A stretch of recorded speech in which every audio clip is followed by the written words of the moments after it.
session on it. So just to start, the University of Alberta, located in the heart of the southern Alberta, both acknowledges and pays tribute to the traditional territories of the people of Treaty 7, which comprises of the Blackfoot Confederacy, comprised of the Siksika, the Pekainai, and Kainai First Nations, First Nation, and the Stoney Nakoda, including Chiniki, Bearspaw, and Good Stoney First Nations. The city of Calgary is also home to the Métis Nation of Alberta, Region 3. So today I'm very excited to welcome Rhiannon Jones to do today's session. Rhiannon is the Master of Business Administration and Executive MBA Liaison in the Business Library at the University of Calgary. She supports the needs of the professional students by delivering information and instruction in a high service capacity. Her research interests include how relationship building can optimize student success and how adults with ADHD utilize library resources. She holds an MLIS from Western University and an M.Ed from the University of Calgary. Welcome, Rhiannon.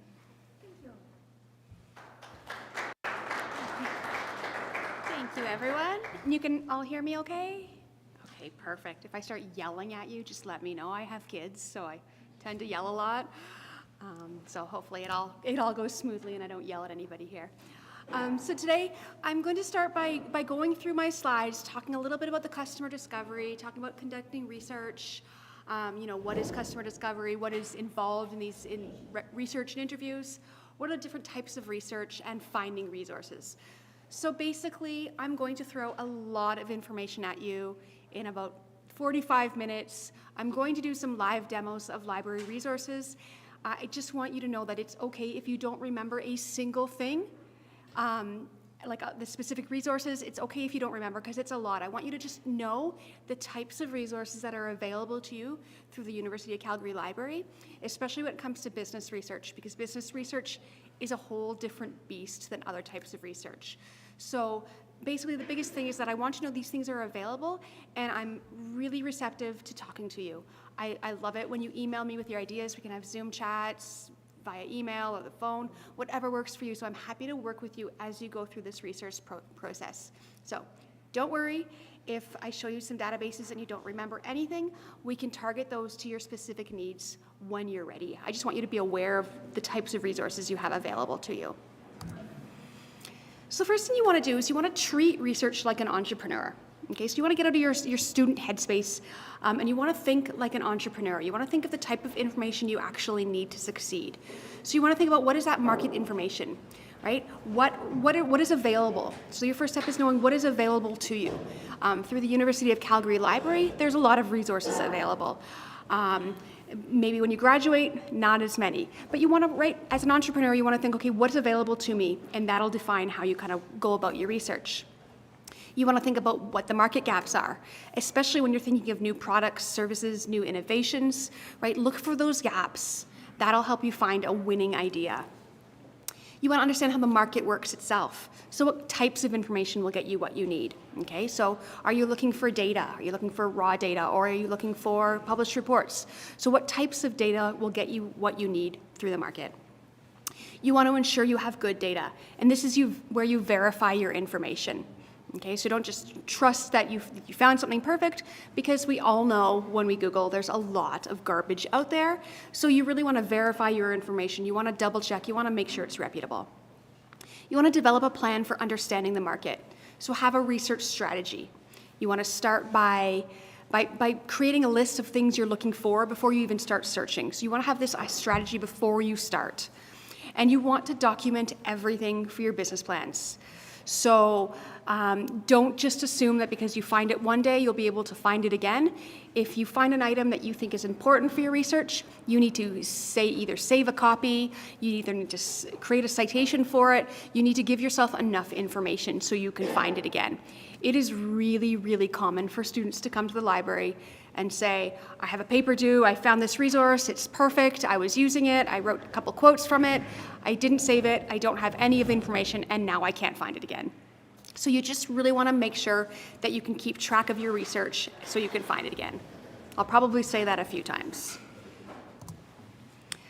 So in terms of research best practice, you want to start thinking your way through the world of information, right? You want to think about searching a variety of sources. So I'm going to show you a few databases today, and I don't want you to just rely on just one. So for example, if you're thinking about industry research, You don't want to rely on one industry report. You want to think of a few different ones because then you're getting multiple perspectives.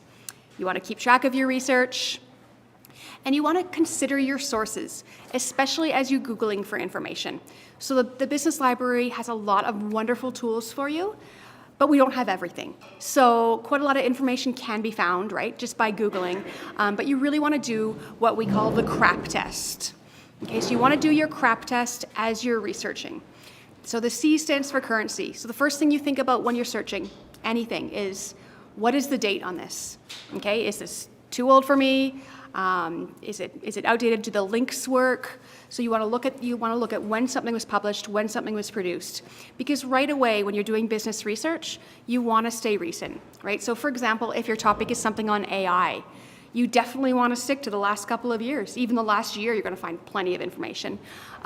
Depending on your topic, you might be able to say, okay, well, I'm looking for the last 5 years of information, or maybe even 10.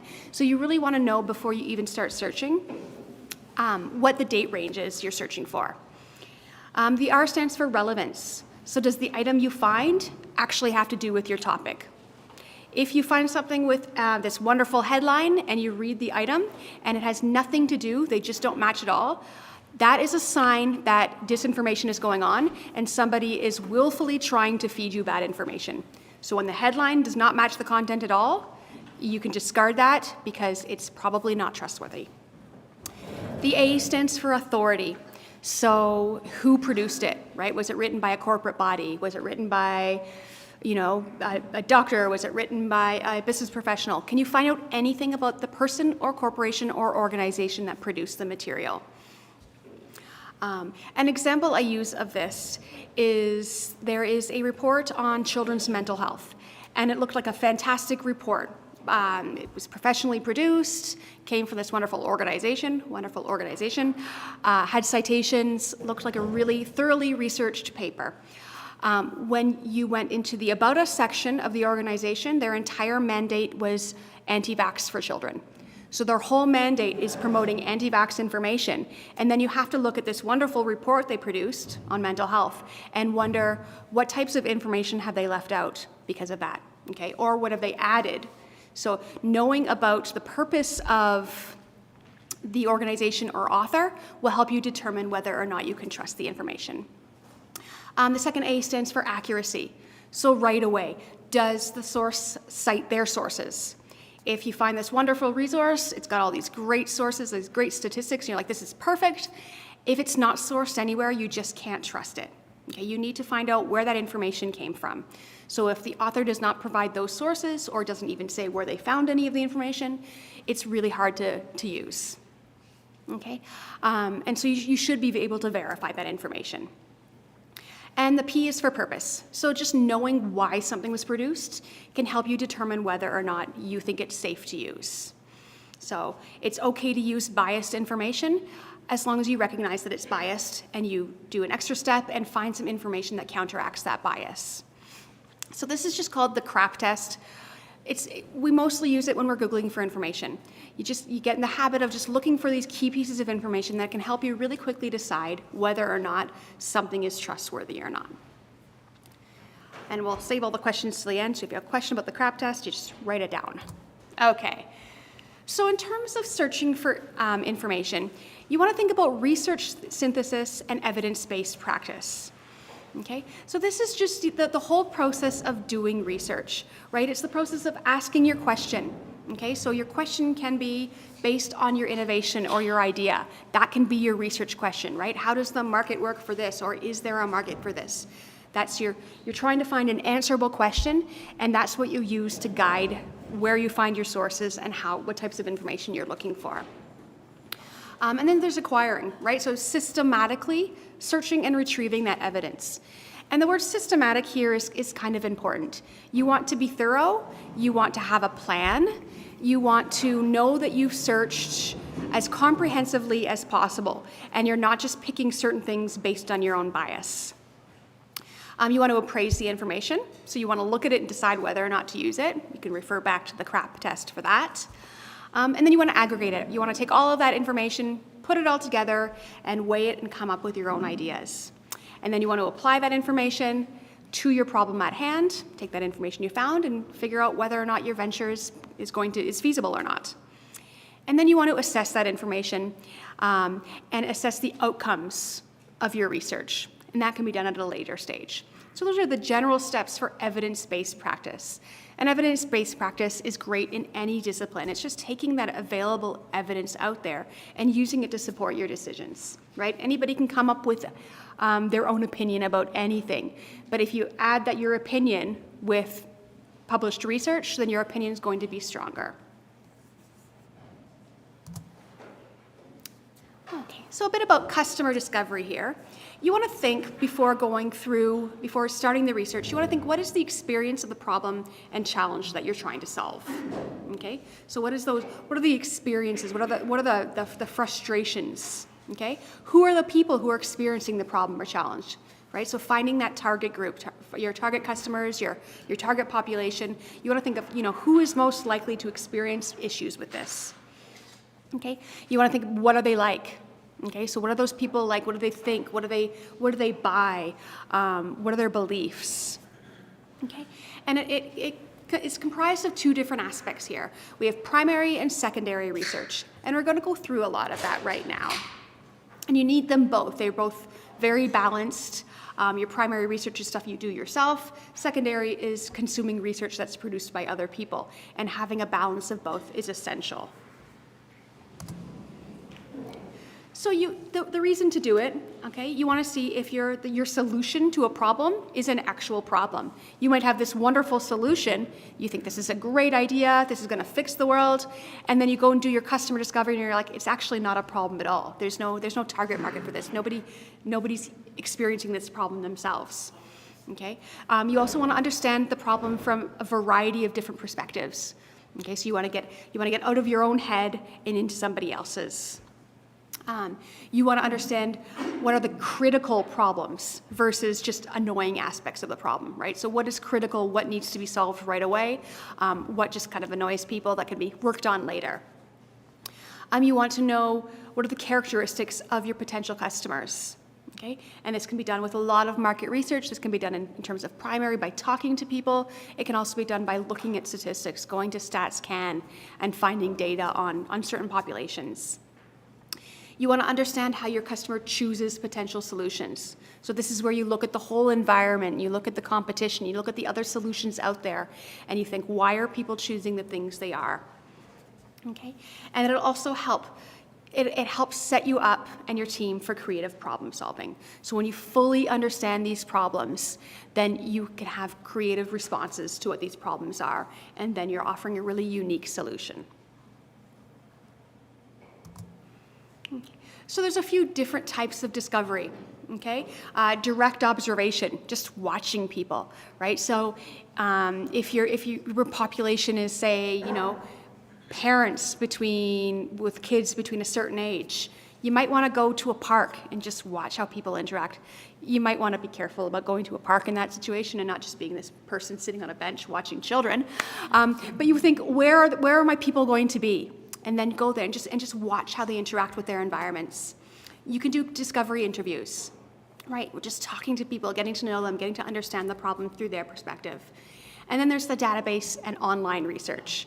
And a lot of that is what I'll show you as well today. So that's that secondary piece that can help, balance your own observation with published research. So when you're doing feasibility analysis, okay, you want to think of a few questions, okay? Right, so right away, you want to think, what are you doing? So even just having a document where you write these questions down and kind of bullet point some answers to them will help you just think your way, and this is before you even start your research. You want to start thinking about these things. You want to think, what are you doing? You want to think, who are you selling to? You want to think, who else sells to this market, right? How does this business work, right? Your competition. You want to think about your technology. So how does technology impact your idea?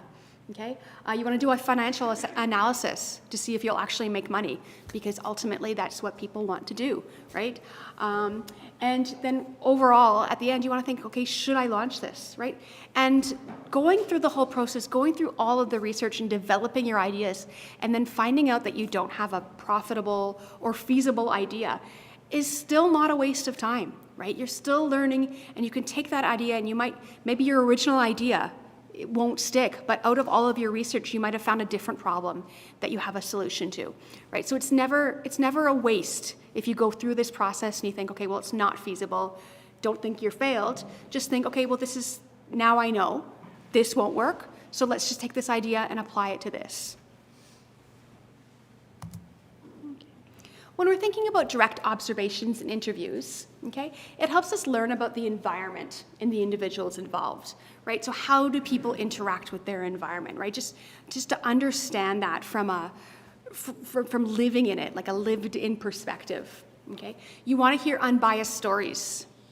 You want to talk to as many people as possible, right? Doing interviews is time-consuming and it can be expensive. It's not easy to do, but you do want to hear as many stories as possible, so you get a wide variety of these stories, okay? And you want to hear those exact experiences and what those specific pain points are, right? Because there might be a multitude of pain points. You just need to figure out what are the commonalities here, or what are the biggest ones that people experience. And you can find that by doing those direct observations and interviews.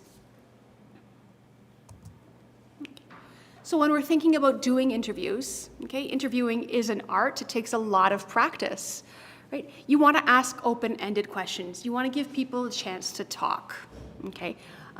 Right? You want to ask follow-up questions if you're not getting those right answers. So if anybody here has ever interviewed somebody for a job, right? You understand the purpose of that. Those open-ended questions, those follow-up questions, getting people to talk about their experiences. You want to prompt storytelling. You want those actual stories from people. Okay? You want to hear about their anecdotes, because that makes it personal for you as well, and it also builds that emotional connection between people. Okay. When you're thinking about finding people to interview, right? Look for introductions. Look for people who might know other people to interview. So look to your friends, talk to your family, find people. Okay. But don't just pick the people you know. Okay. So go beyond that social circle. So try to find people, but also get mutual introductions from other people as well. So yeah, definitely go beyond your social circle. When you surround yourself with like-minded people all the time, it's called echo chambers and echo chambers, where you're only surrounding yourself with the people who have the same opinions as you. So it's really hard to get diverse opinions when you're only with your friends. So you definitely need to go and meet different people.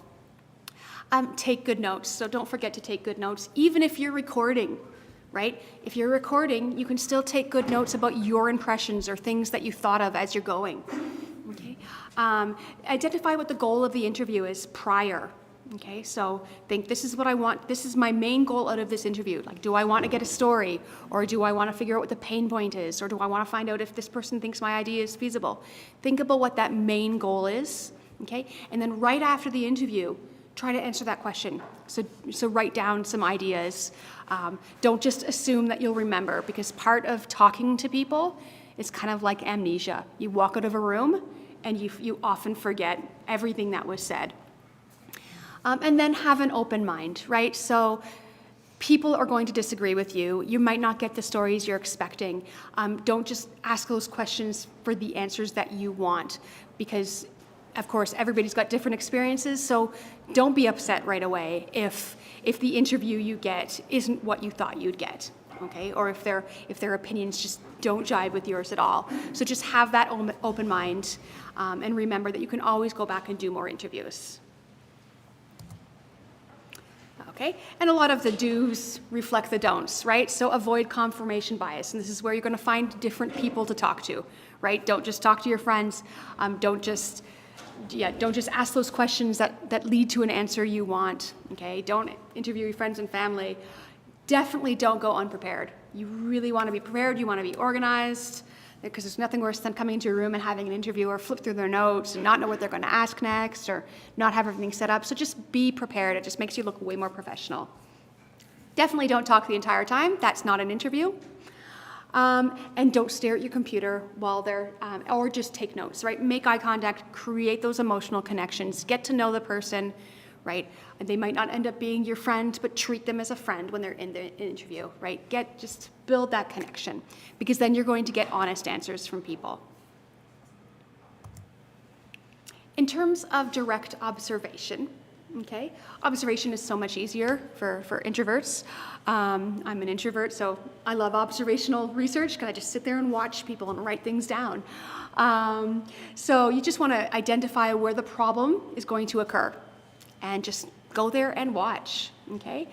Try to keep your settings consistent, okay, so you can make more accurate claims, right? So you maybe go at the same time of day, or make sure you go to similar types of locations where you're going to get the same type of people. Write down the timelines as things unfold. Make assumptions based on what you see, okay? And you can try to have conversations if you're comfortable, right? Talk to the people if they're willing, if you can make eye contact, if it doesn't seem too awkward, right? Try to have conversations with the people you observe. Okay. When you're thinking about interviewing and observation, you want to think of a few ethics, okay? You want to think about informed consent, research ethics, and confidentiality. So these are all key things that you need to think of when you talk to people, right? Because you want to remember, when you're talking to people or you're observing people, the key word there is people. And you do not want to do anything that's going to put them in any type of harm. So informed consent is just agreement given to be primary research subjects. And I know that's different when you're doing observation, because it's not like you can get everybody to sign a form saying, hey, can I watch you? Because they're not going to act naturally, right? But for interviews, you want that informed consent. People need to sign off and say, yeah, I'm part of research, it's okay, okay? It's agreement saying that their information can be used in the project, okay? And it's only meaningful if it's after being informed about the projects. You have to tell them exactly what you're doing, right? Don't try to hide what you're doing, leading them through an interview. You want to be very, very upfront about, this is what my interview is about, this is what I'm trying to do, so they know, okay? You don't want to influence them, of course, okay?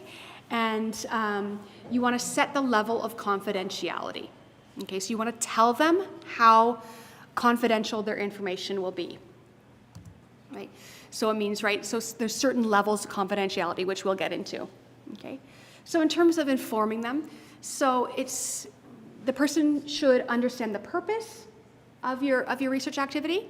They should know who's going to see the final outputs and whether somebody's going to see the whole interview transcript, or if their names will be hidden. They should be able to choose between complete anonymity. Sorry, I can't say that one. Partial confidentiality or transparency, right? So they should be able to choose between being just, a faceless, nameless blob on your research, or, partial confidentiality. They might say, okay, well, it's okay to say I'm a librarian at the University of Calgary. Or full transparency, where they agree that you use their name and all of the information you need. Okay. People need to know right away that they can withdraw right away. You tell people in an interview, if you want to stop, you just get up and walk away. So people need to know that they have an exit strategy when you're doing an interview. They need to understand the benefits and risks of participation, right? So certain projects seem harmless, right? There might not be a ton of risks in watching people, or there might not be a ton of risk in doing really simple interviews. But sometimes, depending on what your problem that you're trying to solve is, there's sensitive information, right? People react emotionally to the problems at hand. So they need to understand what the risk of them being interviewed is, right? Will it trigger some trauma for them? Or, is there potential for somebody to find out who they are? So if they understand the risks, then they can sign off without having any problems with that. So yeah, typical risks are usually kind of small in business research, right? But people need to give their consent freely. So you can't say, I'm going to give you a $50 gift card to the grocery store, but only if you finish answering all my questions, okay? If you were to give them a $50 gift certificate, it would be even if they walked away in the middle of the interview. They need to know that there's no influence there to continue to participate. Okay, and so surveys are often anonymous, okay, and interviews are often confidential or without restrictions, depending on the type of interview. But surveys are usually a safe bet, right? Because people are more likely to do surveys, they're less time consuming for everyone involved, and you can get a lot more data. So it's sometimes that's the preferable route when you're doing these forms of data collection. Okay, so in terms of research ethics, it's the process and standard for respecting people in the context of research. It's concerned for your ethical, legal, and political issues. So it's just research ethics. It's standard in a lot of what we do, and you're all probably familiar with research ethics at this point. So it's just something that has to be done, and there's no way around it because there's so many instances in the past of unethical research practices, which has created the need to have research ethics boards in all universities.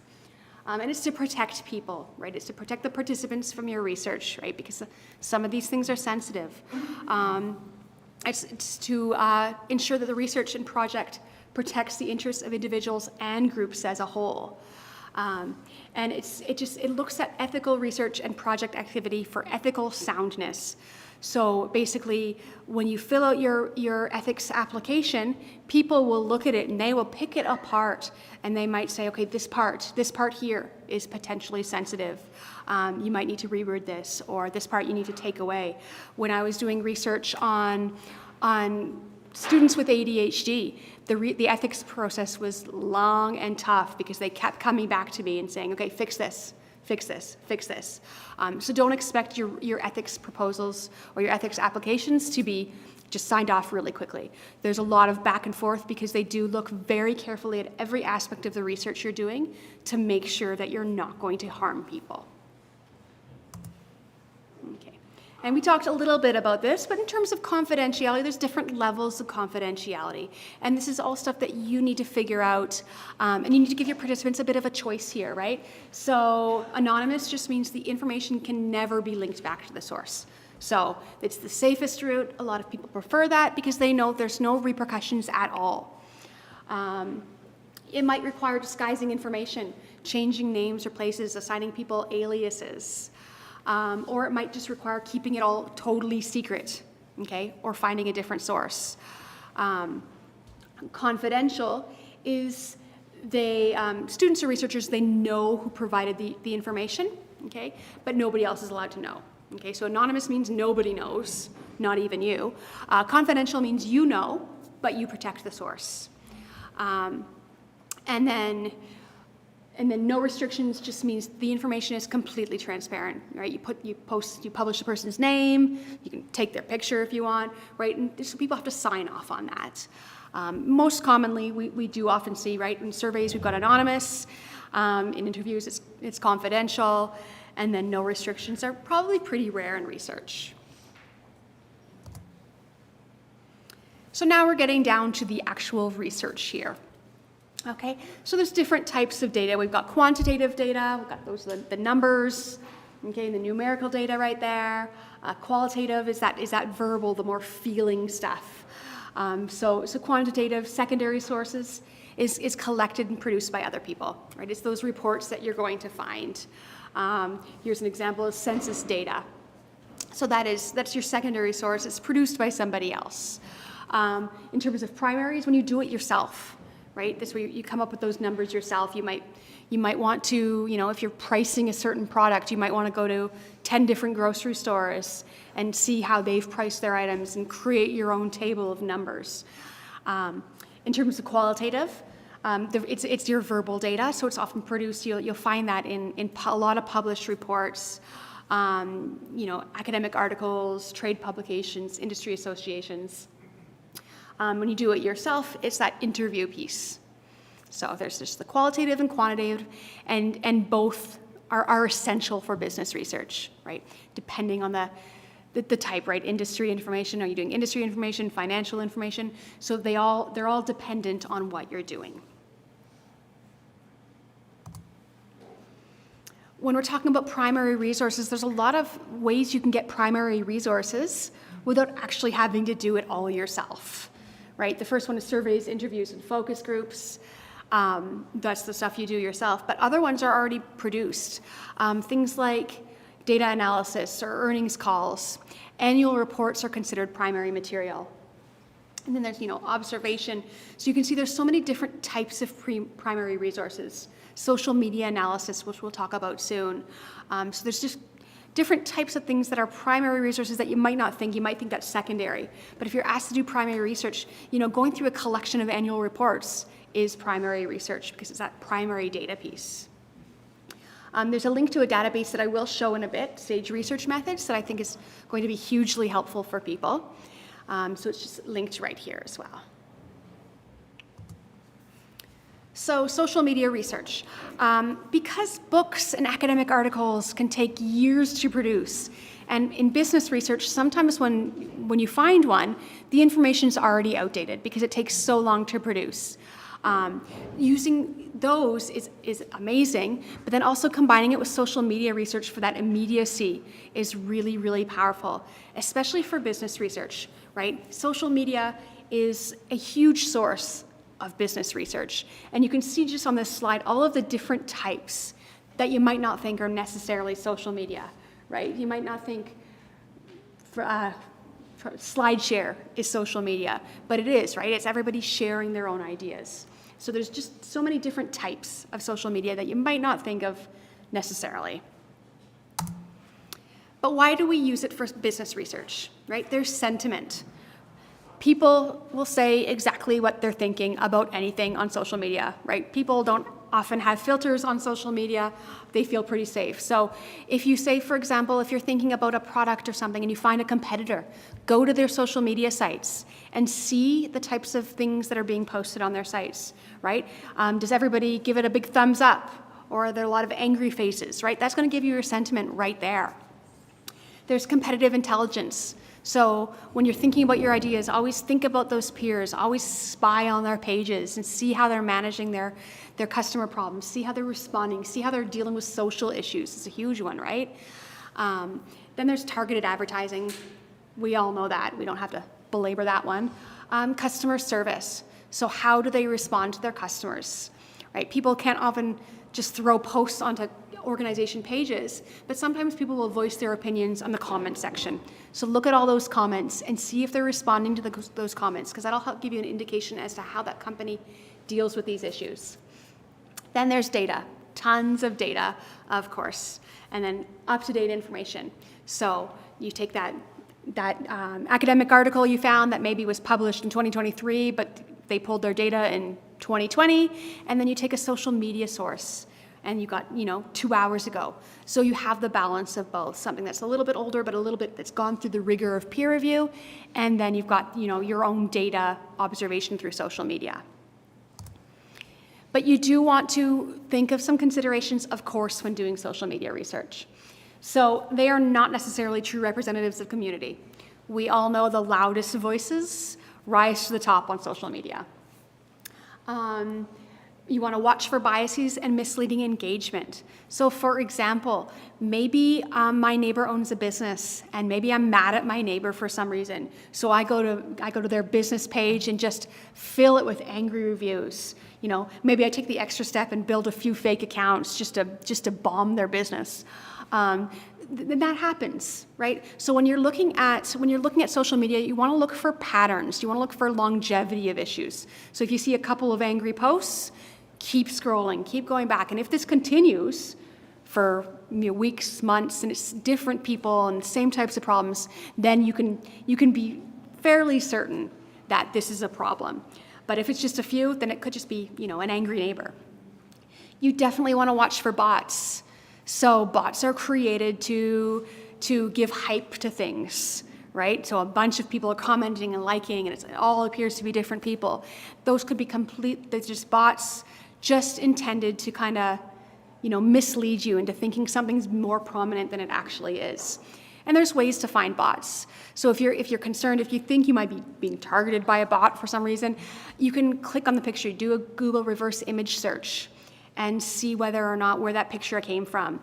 Click on that profile. Quite often bots will say, oh, just joined today, or, They won't have any friends. That's a big indication that you have to worry there's something misleading going on. And there's no way to avoid bots, but just by being aware of if you see a lot of bots, then you might want to just be extra careful with that information. Then there's online versus offline behavior. We all know everybody's nicer to each other in person, right? So I'm far more likely to compliment you to your face than go to your page and write mean things. So, right, you're going to see a lot more negativity, and we're all aware of that, of being social media users. You want to think of those echo chambers and groupthink again, right? So we surround ourselves with our friends are our friends for a reason, our family, gives us our values, so we all have the same values as other people. So you really want to be very intentional about thinking about your biases, thinking about your values, and facing the uncomfortable truths and searching for information that you do not agree with. So you really want to seek out the information that makes you uncomfortable, because that's the great way to get these different perspectives.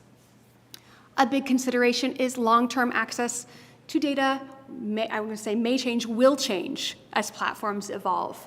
So if you see something that you think is valuable, screenshot it right away. Don't think it'll be here tomorrow, because even if it is, you might have to go through pages and pages to find it again. So if you see something valuable on social media, take a screenshot, write down the date, just make sure you have a copy of it, because it's really hard to retrieve this information. Okay, I'm sure everybody loves talking about AI at this point. We're not going to avoid it. AI is part of our lives. It's here to stay, and learning how to use it is going to be essential for ourselves in the future. So just a quick note, unless your profs specify you can use it, you cannot use it as pretend it's your own words. The word plagiarism here is a little bit of a debate, because people say, well, how can you plagiarize from something that's not human? Right? And so fair argument, but just consider using it in, pretending it's your own words is generally frowned upon. It does not produce university level writing, okay? So, and it doesn't always produce factually correct information. As we're probably all hearing these stories, it can make things up. ChatGPT, they're called hallucinations. It just kind of makes things up. A student emailed me in the spring and said, I found this article. I asked ChatGPT to give me a reference list. I was able to find most of them. Can you find this article for me? And it looked like the perfect article. It was great. Really, really wonderful sounding title, really academic, great journal. When you go to the journal, it didn't exist. It was just totally made up. So just watch for that. If you're going to ask it for a list of citations, make sure you can find the actual document yourself to make sure it actually exists. And it also, if you keep prompting it over and over again, pushing it for an answer, sometimes it just makes something up. So you do have to be aware that you do want to verify your information someplace else if possible. But can you use it for collecting information? Yes, it can be a really great tool for getting you to stop. You don't have to brainstorm on a piece of paper. It takes some of the cognitive load away from thinking your way through the process. So you can ask it a few questions, like maybe you want to understand a certain industry. So you can say, can you give me, some information about this industry? And although you might not want to use that and cite it in your papers, it'll give you just it's kind of like a Wikipedia you can talk to. You can ask further questions, and you can just start to get to understand some of these key topics that you need to. But you do want to be careful, right? So dates, so the free version of ChatGPT doesn't look at the last 2 years, so it's already outdated for business research. It doesn't cite its sources. Sometimes you can force it to cite its sources, and sometimes it'll do it, sometimes it'll make it up, sometimes it just says no. Everything you share is stored. So just you want to be aware of what you're asking it and what might be used against you if there's a leak one day. So just remember, everything is stored, and it's very biased. So it is a biased tool. It feeds off human biases, right? It's a creature of the internet itself, and the internet is filled with biased ideas. There's a lot of garbage out there on Google, and that garbage was just ingested by ChatGPT. So it is a biased source. The example that I use all the time is in library school, we are asked to do research in the Dewey Decimal System on a topic of our choosing. Okay, and so the Dewey Decimal System was created, I think, in the 1800s, 1880s, I think. And so it reflected the worldview at the time. And those worldviews, they're still current today. those systems, because the Dewey Decimal System has changed very little over the last, say, 150 years. So it's still holding a lot of these biases from that time. And the example I use is a friend of mine researched single mothers. And single mothers is still found under the greater heading of problems in society.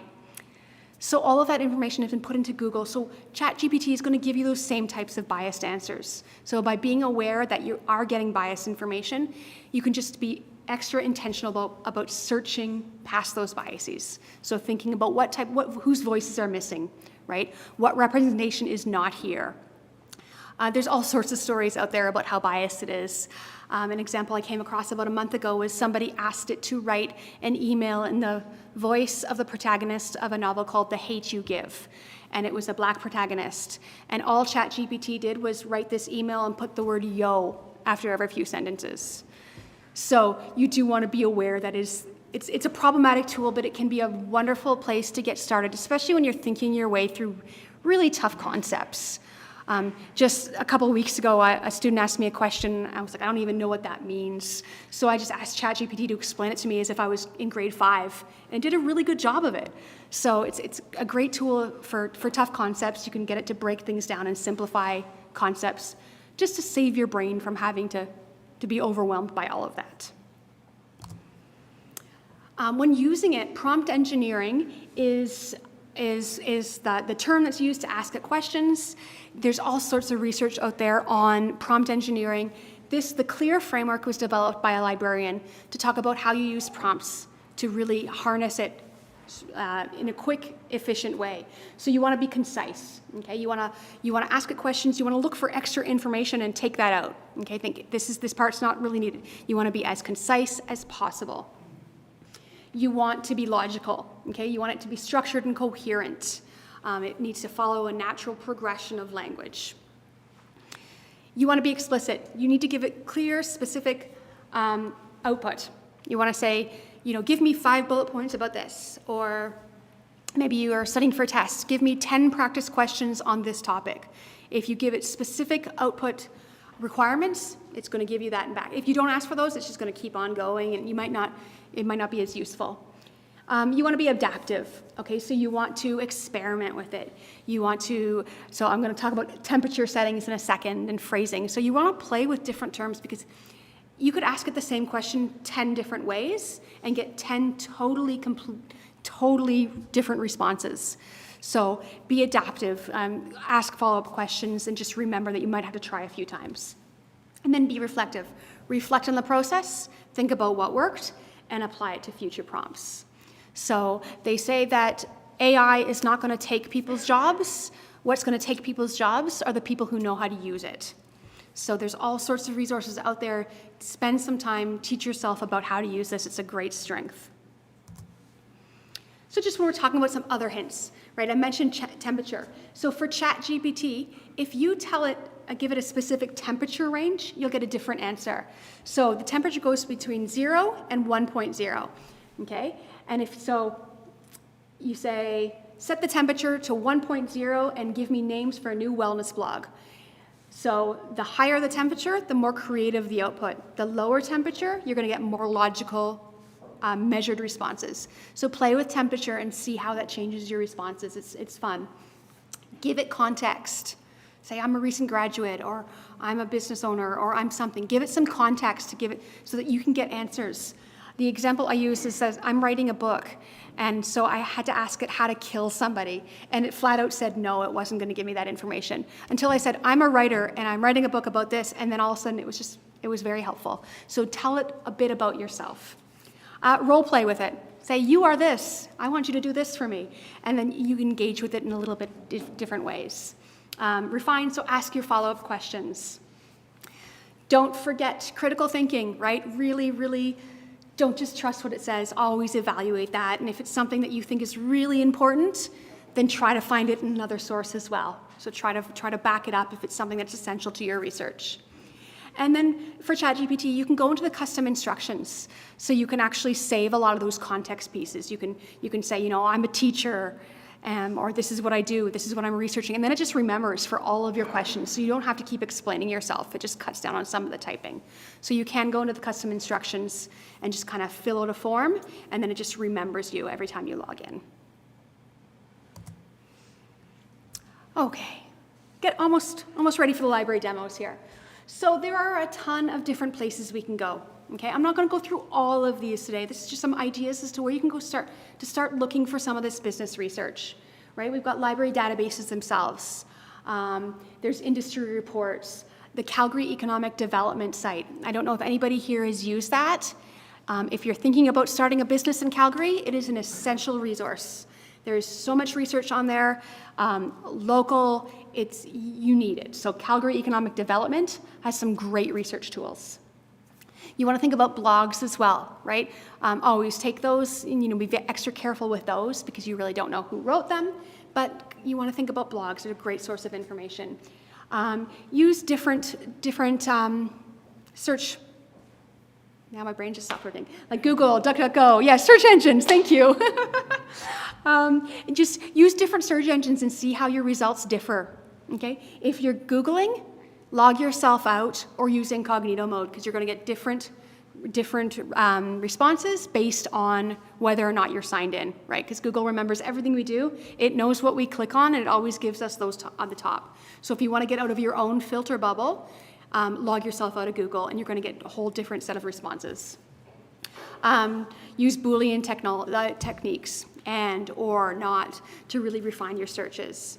And just remember, you're going to find great reports online. I get so many emails from students who Google a market or an idea, and the first result is always a wonderful market research report. So has anybody here seen those beautiful market research? Yeah. They're really expensive, and I can tell you that for the most part, they are considered predatory market research. They are not written in advance. When somebody orders them, somebody quickly writes something up. Somebody did a study on them and found the methodology was completely flawed. The stats were made up. So really expensive reports, and you really can't trust them. So if you encounter one of those and you want me to verify, you're always welcome to send it to me. And usually I'll say, no, we don't have it, and no, you shouldn't trust it, but here's what we have instead. So you can always send me what you find, and I'm here to help you either find an alternate or guide you to something that might actually help. Okay. So we do industry and market analysis. We want to understand the context. I always say, no matter what type of business research you're doing, you should always start at the industry research piece, okay? Right? Because you want to look at the potential of your ideas. You want to see whether or not the industry and market itself is going to, tank in the next few years. If the industry is really struggling right now, and if the prospects are not good, you might want to rethink joining that industry. And you'll see opportunity gaps and entry points when you're doing industry and market analysis. Okay. You want to think about defining your industry. Okay. So that can be kind of tough sometimes. So as you're going through this, if you're struggling to find information, if you can't even figure what industry you're in, send me an email. And there's different methods I can use to help you really narrow down your industry. But realize that your industry can fit 2 or 3, right? Your ideas might not be in one industry. They might be in a whole bunch of industries, in which case you have to do multiple pieces of industry research. Okay, so you just want to think about NAICS. Well, I won't really talk about NAICS. NAICS are the North American Industry Classification System, and it's just a number that's assigned to all industries. And I can help you find those numbers and show you how to use those to find more information. But sometimes defining your industry can be difficult. Sometimes finding a big public competitor is the key to figure out what industry you're actually in. If you find that public competitor, then you know what industry you're operating in, and it also links you to additional research. Okay, so when you're looking at the industry, you want to think, what is relevant to that specific industry, right? What geography are you focused on? So what metrics are specific to that industry that might be different to another one? What is the relationship between multiple industries? Industries never operate on their own. There's always supply and demand industries. So maybe you're in car manufacturing, right? Battery manufacturing has a huge impact on car manufacturing. So knowing what's going on in all of those industries is key to understanding yours, okay? And then think about bargaining power, okay? Buy and sell. So think about those pieces when you're thinking about your industries. Just make sure we're good. Okay. So when you're doing industry analysis, there's a few different ways to do this. I'm not going to go through all of them, but these can really help you with your industry analysis. So you want to think about political, economic, social, cultural, technological, environmental. You want to think of all of these things when you're researching. So just coming up with a list and then or a table and filling in the information as you find it is sometimes very key to just finding more information. I think I'm going very long today. Are we still good? 10 minutes. Okay, so what I'm going to do, I think we had longer last year. So I'm not going to go through these. I'm going to leave these slides for you guys to look at. I'm going to show you a few different databases really quickly. So there's just different tips there. Competitor analysis is important. Okay, you know what? I'm going to skip the slides now because we're almost, there was only a few slides left anyway. Perfect. So let me just show you a couple of library databases. I'm going to quickly walk you through the business library so that you kind of know where to start. So the business library is found under Contact Us, Branches, Business Library, or you can just Google Business Library U of C. This is your landing page for business information. So I really recommend, as you're going through this process, you just bookmark the business page. It'll just link you up with a bunch of relevant resources right away. This search library collection, beside Business Library, does not search business information. So it's a little bit confusing there. It's great for your background. If you want to know how to do a marketing strategy, there'll be a book on it there. But if you want to look for an annual report, you're not going to find it there. So it's not great for finding business-specific information. Because of that, we rely on our database list and our guides. Our database list, other than the top 3, which are our key ones here, are just organized alphabetically. So it's not helpful for anybody. So when you're getting started with your research, this is the thing that I would like you to remember the most, is these guides here. Okay? So these guides can get you started when you're doing your research. So for example, we've got industries. So there's a whole guide on finding industry research.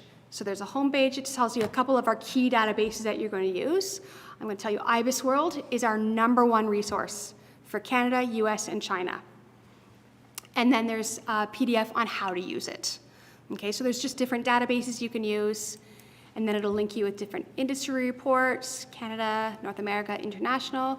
So it just tells you kind of where to look. These guides are your starting place for all forms of business research. And I'm just going to show you IBIS just so you can see how business databases kind of operate, which are a little bit different from some of the other databases. So I'm going to show you this, and then I'm going to show you Sage Research Methods, and then we'll have time for questions. So this is a typical business database, right?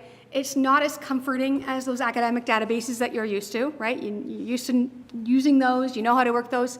Business databases are not created for students or researchers. They are created for business, so they're not as user-friendly. I always tell people, just start with the search bar. Just look for a search bar. It's your entry into the database. And you can search by industry, right? We can do car manufacturer. I'm just going to do search for car here. Okay? And every industry report that has the word car in it, 1,000 of them, will appear. You can narrow by country. So then we've got, new car dealers, used car dealers, car manufacturing. So right away, with just a couple of keyword searches, you can find the reports you need. So once you get over the fact that most of the business databases are overwhelming to look at, you don't know where to start, just look for that search bar and start. Okay? And the big thing that I always like to tell students, and so do not hesitate to reach out, please, because don't take more than 10 minutes and get angry at the library. Just email me. Take 10 minutes, give it a try, and then email me. I'm very responsive to emails. I'm happy to meet with you. I don't want you to suffer because there's so many wonderful tools.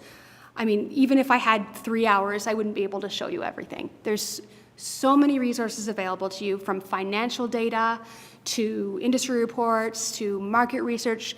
We have it all. and I can help you navigate on a group-by-group basis. You can email me, and we can have meetings, and we can go through the resources that are best suited to you. But the best place to start while you're waiting is those subject guides themselves. So just look at the guide list, and there's guides for so many different aspects of research. Okay, I'm just going to show you where Sage Research Methods is. Databases. Okay, we're going to search for Sage. Sage Research Methods is our #1 source for research methods, clearly.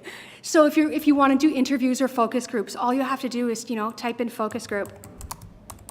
And it's going to come up with some books on the best way to do it. So when you're doing your primary research yourself, come to Sage Research Methods and search for the books, search for your methods themselves, and it's going to tell you exactly how to go about doing really solid primary research.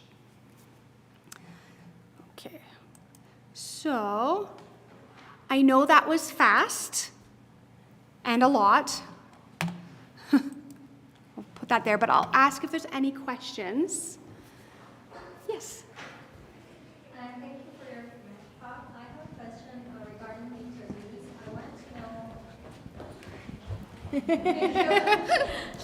Thanks. So I wanted to know how we can conduct these interviews if our customers are organizations instead of individuals. How can we effectively do that? I think the best bet there would be to contact, because usually big organizations will have like the marketing team. So I imagine start reaching out to somebody, maybe a marketing team would probably be a really good entry into that. Or their media, there's quite often media relations. So I think I would start there. Yeah, that's how I would go about that. You're welcome. What's your email address, just if we need to get in contact with you? That would help, wouldn't it? It is, just put it back up on, oh, there it is. Hey, Rhiannon. These slides will be on D2L as well, so you guys will have access Thank you to for your that. presentation. I actually had one of your similar presentation from the last E2I cohort. I have a question around the verification of certain market research data that we come across. Like you were mentioning, if I have a market research report from one particular website, how do I verify? I can just shoot an email to you and get it verified by you. But if I have to verify a lot of market research reports, then how do I do that by myself? Yeah, so I'm going to say that when you Google for these and you find them, and it's like, it'll usually say research in markets or markets in markets, and it'll have this headline with, some key stats. Mm-hmm. Those are usually the predatory ones. And also, if it seems too good to be true, you're like, this is exactly what I was looking for. Those are usually predatory as well. So, and another indication is the expense, right? So there's not a ton of hugely reputable market research firms. So, but a lot of it you can find kind of by doing advanced Googles. Is there any way to find a list of when we want to check for authentic websites, is there any list of websites that we can trust? Yeah, I would stick to, names that you know, right? Deloitte.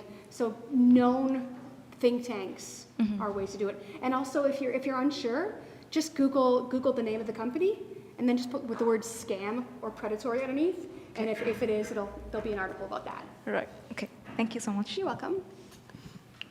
We have a question online, and it's just about if the resources and your support is available just to students or to everybody. I help everyone. I have no boundaries. So I'll help it. I mean, if you're not associated with the University of Calgary, of course, there's going to be limits on what you can use. You can come in and use a lot of the resources in person, but there will be different limits. So, you can reach out if you're not a student, and I'll tell you exactly how to go about doing that research. But I'm happy to help anybody. Any other questions? Rhiannon, do you mind switching back to that QR code slide? Yes. So that everybody can say. Okay, everyone "That was please fast." scan, give us your feedback.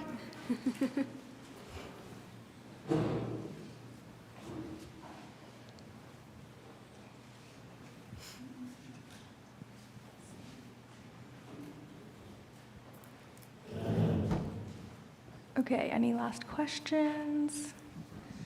Well, thank you so much, Rhiannon. That was a fantastic presentation as always. A little token of our appreciation. Thank you so much. All right, thank you everyone. Reminder, we do not have anything happening next week, so I will see you all in 2 weeks.